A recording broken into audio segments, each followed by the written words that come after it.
Good morning, everyone. Thank you so much for being here this morning. I know 8 a.m. is an early start to presentations. My name is Elizabeth Eisner. I am a PhD student in the Intelligence, Defense, and Cybersecurity Policy program here at AU, and I also serve as the program coordinator for Augusta University's Center for Undergraduate Research and Scholarship. Today, I will be discussing data vulnerabilities stemming from surveillance capitalism as a mechanism for enhancing information warfare operations. So to start this morning off, I wanted to give you guys a little bit of a personal story. So recently, my friend's family asked me to come help them assemble a couch that their mother had purchased off of the Temu app, which is a Chinese-based sale app. It provides or advertises cheap products, and it's similar to Amazon, but marketed as cheaper and easier. She had a strict budget and knew exactly what she wanted, so she thought Temu would be a good place to order that couch from. Now, when we started putting this couch together, we discovered that it had some technology features in it that she did not quite expect.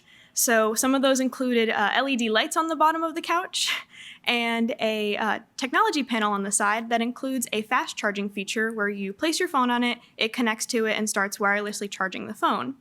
When we started messing around with these features, we discovered that one of them is a feature that is meant for music, but when you turn it on, the lights will fluctuate to the sounds in the room. So we picked up that when we were talking in the room, these lights were changing to the sounds or the volume in the room.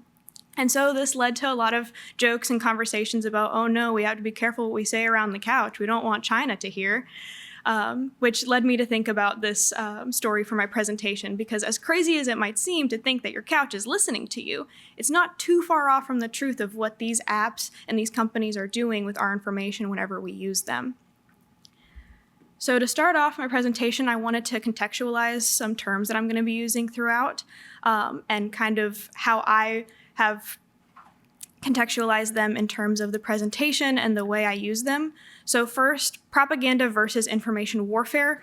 Some posit that propaganda and information warfare are the same or similar.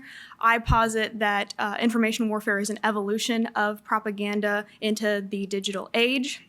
So they are similar in their goals, but they differ in their approach and their effectivity. They're similar because they manipulate information with a desired outcome of interfering in decision-making for political gain or political polarization. Now, propaganda traditionally is directive, it's politically charged messaging, and it has a singular interpretation with a very explicit message. Typically, when you look at propaganda, historically, you can very much interpret exactly what it's trying to tell you or what it wants you to think. It uses very strong national symbols and figures, and it leans into patriotism or tries to evoke fear.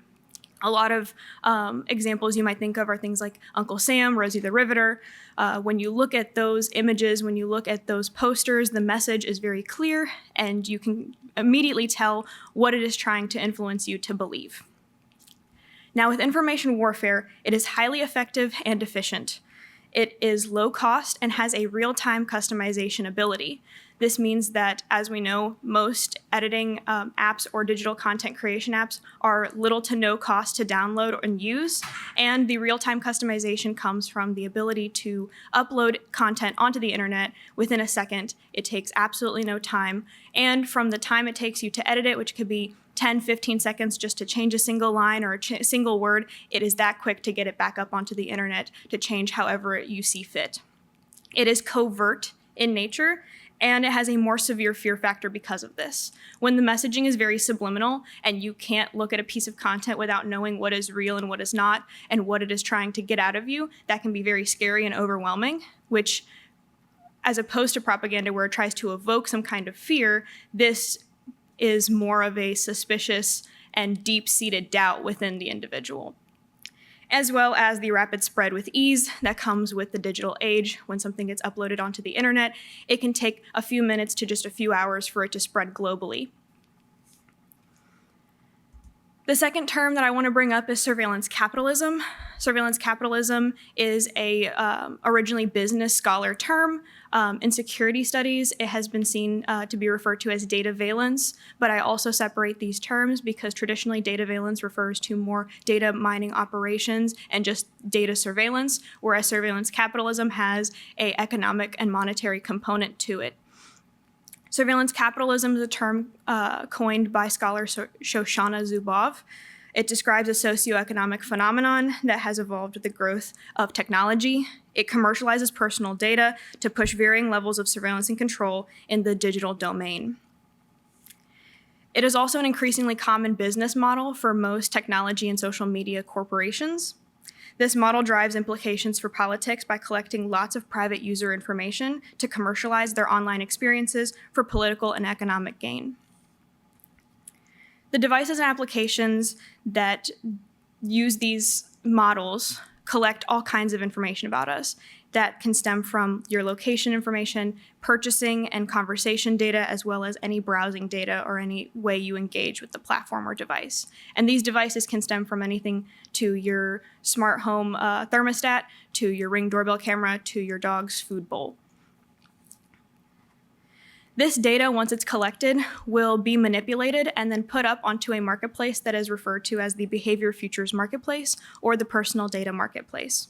This is not a browsable site like Amazon, but it is still a system of personal data that is collected by search engines and social media platforms that is stored and sold typically to third-party data brokers.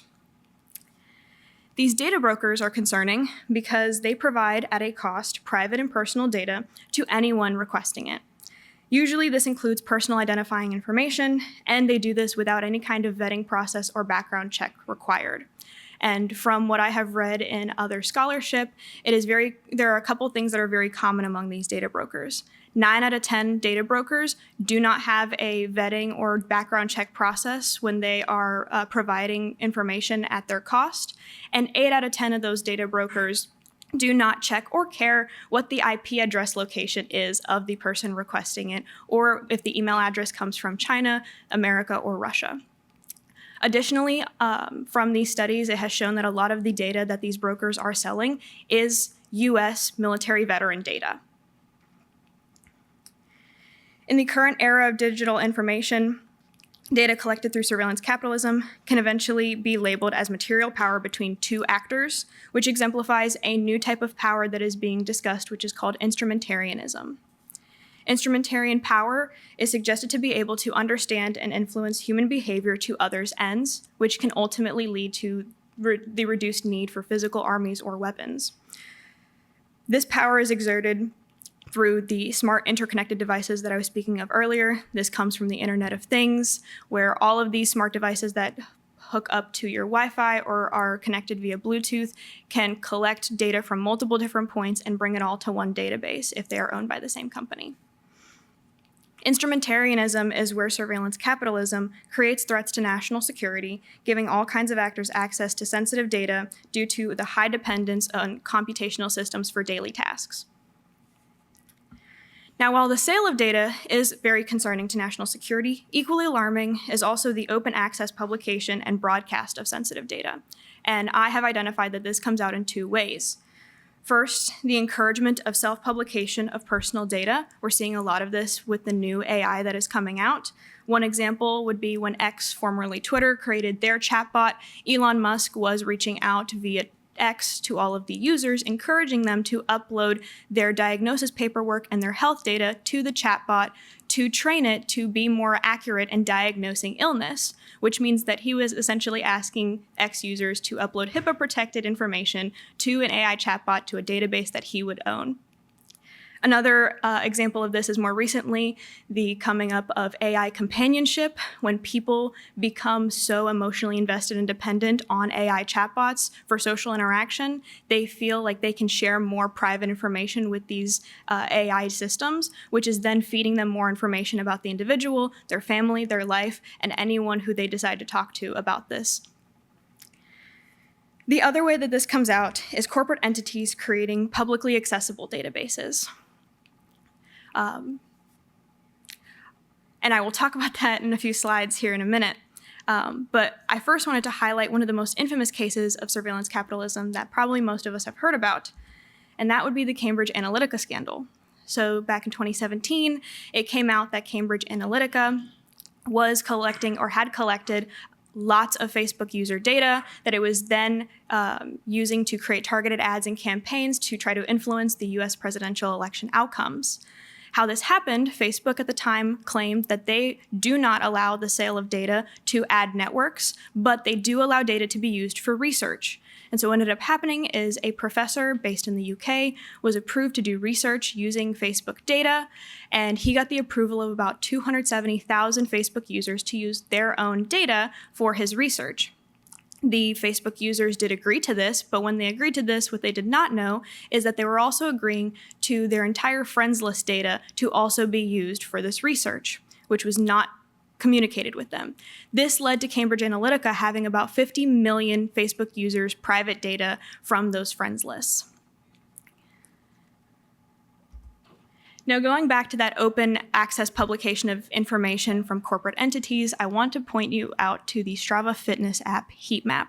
This is a live map that if you want to scan that QR code, it'll take you directly to it. It'll show you the entire country, and you can zoom in pretty close before it tells you need an account to get any closer. So this is about as close as I could zoom in on Augusta before it locked me out.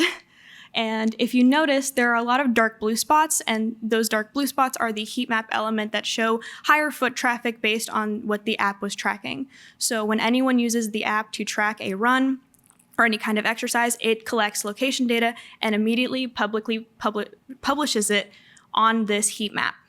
So if you can see down towards that bottom corner, that outline might look familiar to some of you. That would be Fort Eisenhower.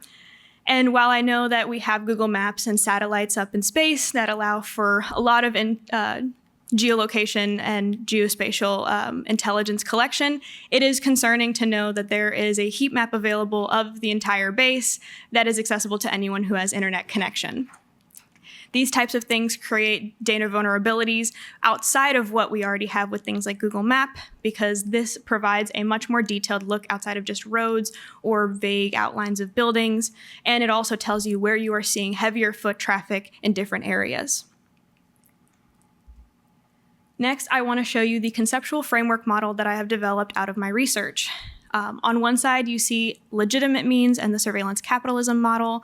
And on the other side, you see illegitimate means, which is anything where data is manipulated in an illegal way. And in the middle in green is what I have proposed and we will be discussing for the rest of the presentation.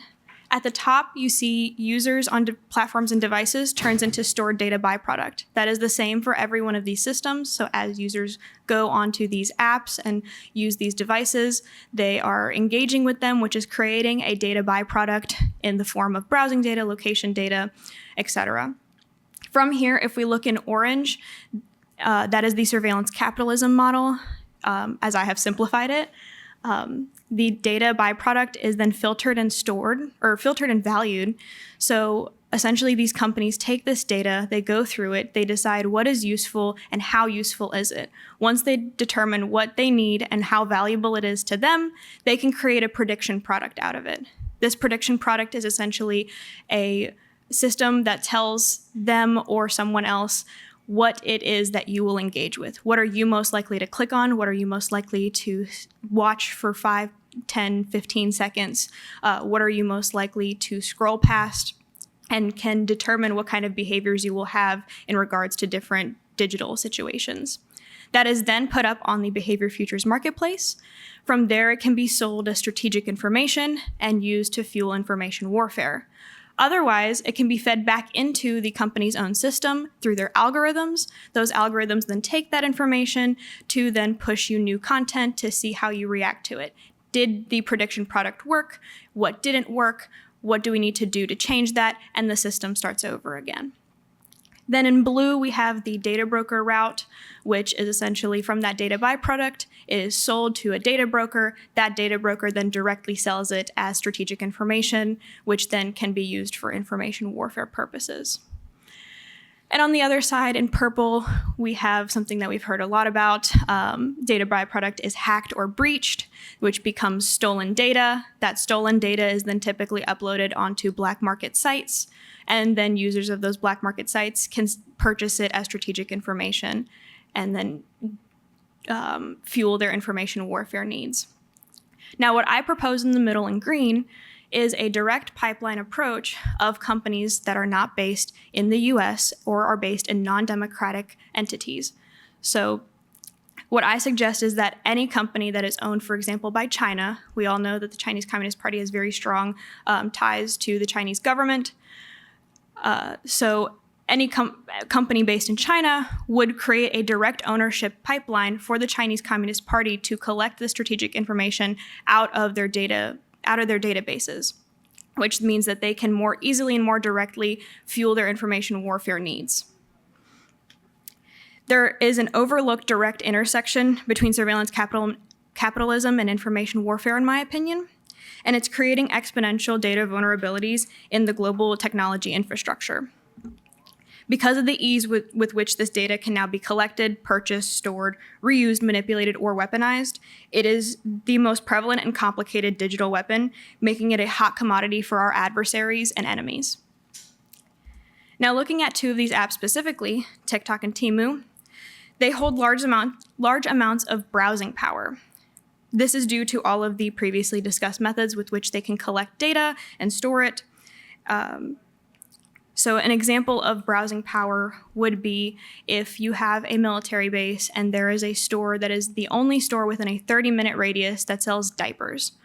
And you have a military spouse on that base who needs to purchase diapers for their newborn baby, but maybe can't leave the house, decides to get these diapers delivered to them on base. So if that company wants to collect data for malicious reasons, they now, from that interaction, know that there is a military member on that base who had a newborn child. It is probably very obvious that the U.S. uses last names to identify its soldiers, so they would have the first and last name of the spouse, which means that they would have the last name of the soldier who this child is related to. They would know approximately how old this child is based off of what kind of diapers were purchased. They would have their address, and they would understand a lot more, including that these people probably have high family values, that they are sensitive and vulnerable to children and information about children. So if they're trying to influence them to make an election decision, then they can send them targeted advertisements that play on their heartstrings when it comes to the future generation and family values and all of these other components that they have learned just from a singular purchase of diapers. Additionally, it can be seen that a lot of these companies do report that their revenue does not come from just their sales. In fact, Temu alone, while it has a lot of purposeful marketing and tries to keep users on their apps, which you would think would be a sales and marketing strategy to get them to buy more, has only reported that 20% of their revenue comes directly from sales, which means about 80% of it more than likely is coming from the sale or manipulation of data that they are collecting. Essentially, what I propose with this streamlined approach is that the Chinese Communist Party has a big bucket where when data gets put into this bucket through these companies, that bucket is directly owned by the Chinese Communist Party, even though the information that is put into it is coming from these private companies. They can then just reach in openly into this bucket because they have no regulation and there is no legal approach to it, as opposed to the US, where there is some legal processes in place to protect this data with companies. And they can essentially reach into this bucket and pull out whatever data they feel is necessary. So if they wanted to pull my data, then they could decide to either use that against me, use it against my institution, or hold off and wait to see if it can become potentially more dangerous and more valuable for something else. The direct control that the Chinese Communist Party has over these Chinese corporations creates this streamlined method for this power to reach the hands of major US political adversaries, and it is the most prevalent use of browsing, and the most prevalent use of this browsing power is in the form of micro-targeting. Micro-targeting is an effective information warfare strategy that relies on the data collected through surveillance capitalism methods. This allows data to be transformed into a unique user profile for each individual to ensure that the ads and messaging are specifically tailored to their valued interests. This data can also aid in finding potential vulnerable target populations and determine what messaging would be the most influential on them, all because of the power that surveillance capitalism puts in these people's hands. This tactic has also been crucial for the successes that we've seen of Meta and Facebook platforms in the last several years. So ultimately, why does any of this matter? It amplifies US data vulnerabilities among the public, first and foremost. It creates more information power in the private sector, making private companies a security actor, which now convolutes and makes a lot of issues for the national security sector to figure out how they can regulate this and how they can keep us safe. It begins to erode the boundary between civilian and military domain, where much of this the last few years has been in the military domain. It is becoming increasingly more in the civilian domain, which is blurring that line between who do we protect and how. It leads to paranoia, cynicism, and distrust of our institutions. It weakens social cohesion and resilience, which is one of the greatest concerns to national security. It puts all of our digital transactions and interactions in a place to be individualized national security risks, which expands the scope for managing protections and makes it harder to secure ourselves as a nation. Each American eventually will become an active data vulnerability, potentially from the moment we are born. If you think about this expanding exponentially over the next few years, it can get to a point where parents Googling information about their newborn, symptoms, concerns about a diaper rash, will all start to become data being put towards that newborn's user profile online and information about them, even though they cannot comprehend anything that is going on around them, which is a very dystopian future, unfortunately. And why focus on non-democratic entities? My focus on non-democratic entities stems from the major factor they play in how effective information warfare is. This is primarily due to their lesser privacy and civil liberty concerns compared to democratic nations. It also is due to their ultimate goal, which is to see the downfall of democracy in the Western world. And of course, if places like China, who are already a well-known and embedded surveillance state and play a huge role in the embedding of most of our data infrastructure globally, why wouldn't they see a method to take that down and accomplish that goal quietly and slowly over time from the inside out? And of course, the social and political gain that they get from this, to include the political polarization, the ability to influence elections, or just to cause chaos within our own democracy, and the gain that they can have globally, where they can essentially manipulate the US public opinion about certain incidences that directly involve them. For example, their issues with Taiwan, being able to manipulate what the American public thinks truly happened if they know that they can make the American public disbelieve their government. So what are my recommendations that come out of my research on this? Firstly, meaningful user control over their data. And when I say meaningful user control, I don't mean that when you go on a website, you can say, don't allow cookies. I mean, truly understanding and being able to select what data is being shared with a company, how that data is being stored, and where that data is going. Being able to have that level of transparency with something that is yours is incredibly important, and I believe is part of the message and the meaning behind America. Having that autonomy over what is yours and not feeling like you are overwhelmed and at a loss because you need these devices for your everyday life, but you have to give up some part of yourself. Additionally, being able to select specifically what kinds of data you are okay with being shared. Some people might be okay with their location data being shared, or maybe the government wants to put restrictions on that and say absolutely no location data is to be collected on Americans whatsoever. Those things are important to stop this at its source. Algorithm transparency. While most of us probably cannot understand the code that goes behind an algorithm and understand what it's specifically doing, we can understand if we are given briefs on how these systems are meant to work and how these systems are supposed to be using our data to then tailor it back to us or feed into other systems, which gives us the autonomy and understanding to know how our data is being used and manipulated. Regulations on the sale of user data. As I mentioned previously, data brokers have no regulations or restrictions on how they are doing this currently, which is a huge security threat.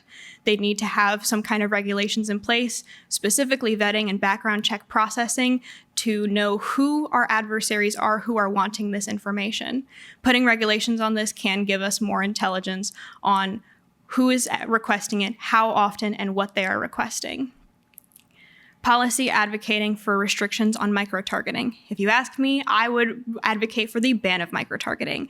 I think it is one of the most dangerous and deadly forms of information warfare, and I think it is our direct path to having fully autonomous digitalized weapons against ourselves and others have against us.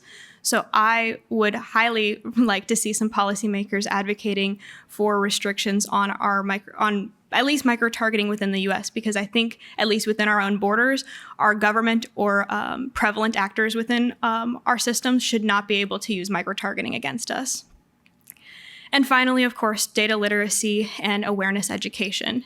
As much as it starts from what the systems are here and putting regulations in place to start to try to take control of those systems, equally as important is educating the youth to give them enough power and understanding of what they are doing online whenever they open the TikTok app and start scrolling, because it's not that simple. As I remember, 15 years ago being told, oh, be careful what you put on the internet, it's there forever. We need to start having similar conversations about you need to know what data about you is being collected and why. And that's important so that hopefully they don't see it as just, oh no, you're taking our TikTok away. They see it as you're trying to protect us and we understand why this is happening. At the end of the day, I don't think the Temu couch is stealing our information whenever we talk around it. But I do know that from the purchase of that singular couch, a lot of data was collected about myself and my friend's family just because of my affiliation with them and because the app was downloaded for a handful of days. And ultimately, that means that some time was spent and some information was collected. I do not know the extent of what it is, but I do know that, unfortunately, a couch has caused me to be associated with Temu in some way. Thank you. Any questions?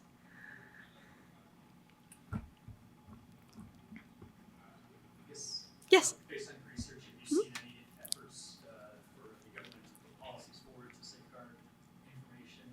Have those died at some point along the way?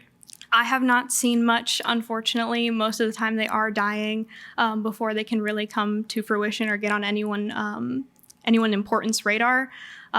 Which is why I would hope that more research about this can start to shed some more light.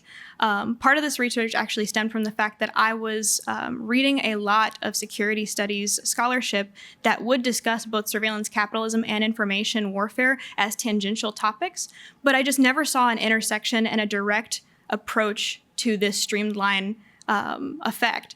Many scholars are identifying surveillance capitalism as a concern and information warfare as a concern, but I was not seeing many talk about how they are directly impacting one another and intersecting. And so I think that's where a lot of the policymakers need to start hearing about that. Anyone else?